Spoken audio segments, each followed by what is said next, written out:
Pregnant છો તો 2 માણસનું તો ખાવું જ પડશે. બોડી પેઇન એ તો રેગ્યુલર જ છે. પ્રેગ્નન્ટ છો તો બેડ રેસ્ટ જ કરવાનું, કંઈ મૂવમેન્ટ કરવાની જરૂર નથી. અને મેન્ટલ હેલ્થ તો કોઈ ઇમ્પોર્ટન્ટ જ નથી. લેબર પ્લાન એ વળી શું એ જાણવાની કંઈ જરૂર જ નથી. જ્યારે આવશે ત્યારે જોઈ જશે. અને પ્રેગ્નન્ટ મોમ્સ, પેલી પ્રેગ્નન્ટ મોમ શું કરે છે મારે એ પણ કરવું પડશે. પેલી પ્રેગ્નન્ટ મોમ શું કરે છે એ પણ મારે કરવું પડશે. Comparison is must. પ્રેગ્નન્ટ છો તો ન્યુટ્રિશનની એટલી બધી જરૂર નથી. તમે વ્રત બી કરી શકો, ઉપવાસ કરો, સ્કીપ કરો ન્યુટ્રિશન.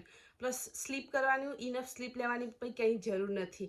તો અત્યારે પ્રેગ્નન્ટ છો અને બેબી નથી તો પૂરેપૂરું સિરિયલ, મૂવી બધું જોઈ નાખો અને રીલ તો આખો દિવસ જોયા જ કરો. ઊંઘવાની કોઈ જરૂર જ નથી. બર્થ પ્લાન વિશે જાણવાની કંઈ જરૂર જ નથી. અને આઈ મસ્ટ બી સિન્ડ્રોમ એ વસ્તુ જ શું છે? મારે સ્ટ્રોંગ જ રહેવું પડશે through out the pregnancy. Stop stop stop. તો આ બધી જે વસ્તુ કીધી 10 વસ્તુ, એ બધા મિસ્ટેક તમે કરતા જ હશો અને યાદ બી આવ્યું છે વિડીયો જોતા જોતા કે આ મિસ્ટેક આપણે કરીએ જ છીએ. તો આજથી જાણી લો આ બધી 10 મિસ્ટેક છે એ બધી અવોઇડ કરો અને ઇમ્પ્રૂવ કરો તમારી બોડીને હેલ્ધી પ્રેગ્નન્સી માટે.